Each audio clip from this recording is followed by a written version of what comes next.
चलिए अब जो है कल हम लोग फ्रेज पढ़े थे, क्या पढ़े थे?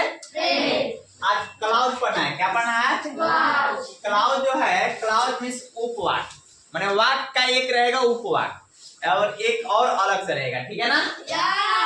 क्लाउड मतलब होता है उपवाक। क्लाउड वाक का एक भाग होता है। क्लाउड जो है वाक का एक भाग होता है, ठीक है? क्लाउड के पास अपना सब्जेक्ट और वर्ब होता है। क्लाउड जो रहता है उसके पास सब्जेक्ट वर्ब रहता है, उसके पास कोई दिक्कत नहीं है। वाक जो है पूरा सेंटेंस रहता है, क्लाउड के पास सब्जेक्ट भी रहता है और वर्ब भी रहता है, ठीक है? परंतु यह एक कंप्लीट मीनिंग नहीं दे पाता है। इसका अर्थ माने जो है कंप्लीट देने नहीं पाता है। जो एक सेंटेंस देता है, जैसे मान लो वह क्या करती है, बताओ, इसे पूरा समझ में आ रहा है? कंप्लीट सेंटेंस दे रहा है, वह क्या करती है, माने काम करती है, खाना बनाती है, क्या करती है, पूरा पूरा सेंटेंस नहीं दे पाता है। उसके पास सब्जेक्ट वर्ब रहता है लेकिन मीनिंग जो है वो नहीं दे पाता है पूरा पूरा। जो एक सेंटेंस देता है, जो एक सेंटेंस देता है वो क्लाउड नहीं दे पाता है।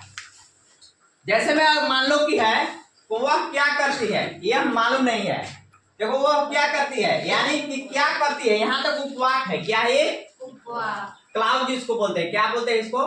क्लाउड। यह मालूम नहीं है, यह से पहले क्या है?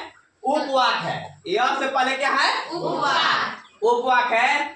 और ये पूरा इधर वाला जो सेंटेंस पूरा वाक है, इसका उपवाक वह क्या करती है। जैसे में फिर है तुम कहाँ रहते हो, देखो ये भी सेंटेंस कंप्लीट नहीं दिया।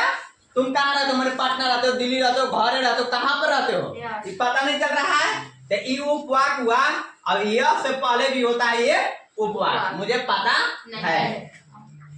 जैसे राम गरीब है, यह पता है, राम गरीब है, यह पता है। तो इस प्रकार सेंटेंस रहेगा। और जैसे वह क्यों इंतजार करती है, यह एक रहस्य है। देखो यह से पहले जितना है ये उपवाक है। क्या है? उपवाक है। जैसे कि मेरा भाई कब आएगा, यह अनिश्चित है, यानी यहाँ मेरा भाई कब आएगा, यहाँ से यहाँ तक क्या है? उपवाक है। क्लाउड जिसको बोलते हैं, क्या बोलते हैं?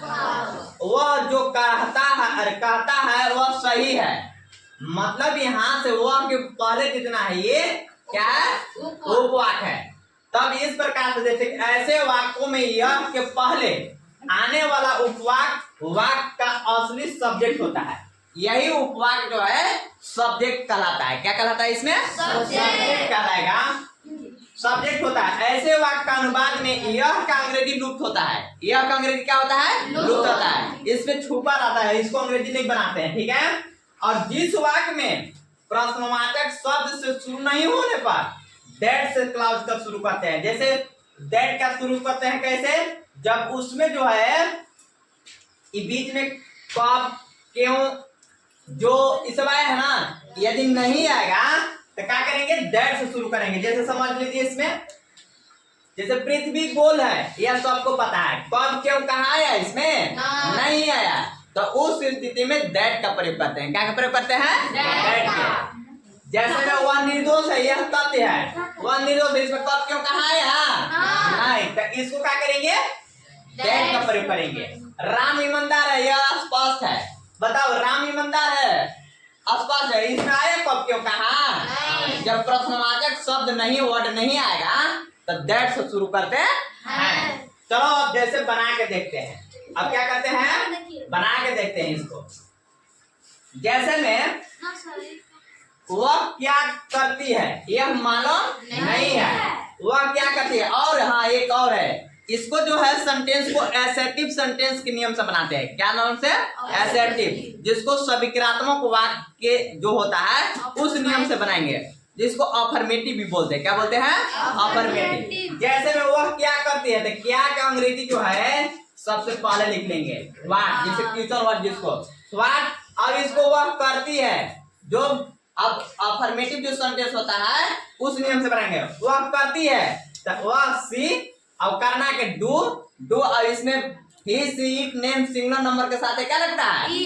ACIS लगता है। ही से डज, व्हाट सी डज, ये तो सब्जेक्ट हो गया। उपवाक को क्या करते हैं, सब्जेक्ट के रूप में बोलते हैं। तो सब्जेक्ट के बाद इसके बाद इज लगाता है, एम लगाते हैं, आर लगाते हैं, हेल्पिंग वर्ब लगाते हैं, जो अगर सेंटेंस टेंस के अनुसार से अपना चेंज करते जाएगा। जैसे देखिए व्हाट सी डज, इसके बाद इज, यह मालूम नहीं है, इज ना, इज नॉट नॉन, मालूम के क्या होता है, नॉन, इज नॉट नॉन। फिर तुम कहाँ रहते हो, कहाँ का अंग्रेजी क्या होता है, वेयर। इसके बाद यू लिव, क्या लगेगा, लिव। यू के साथ एस या एस लगता है नहीं, तो वर्ब वन लगता है, यू लिव। इसके बाद क्या, यह मुझे पता है, is known to me, is known to me. Ram गरीब है, राम गरीब है, यह पता है। देखो इसमें कब क्यों कहा आया, नहीं आया। जब उस स्थिति में नहीं आता है क्या का प्रयोग करते हैं, दैट का प्रयोग करते हैं। जैसे देखिए दैट, इसके बाद Ram is poor, Ram is poor. इसका भी यह पता है, तब फिर आपने यहाँ तक तो सब्जेक्ट ना हो गया। अब सब्जेक्ट के बाद ये मान लगाएंगे ना, इज नॉन, नॉन मींस पता। इसके बाद देखिए चलिए, वह क्यों इंतजार करती है, यह एक रहस्य है। वह क्यों, अब देखिए क्यों का अंग्रेजी हुआ है और अफर्मेटिव सेंटेंस, वह इंतजार करती है, से वेट्स, एस या एस लगेगा सी के साथ। अब यहाँ तक सब्जेक्ट हो गया।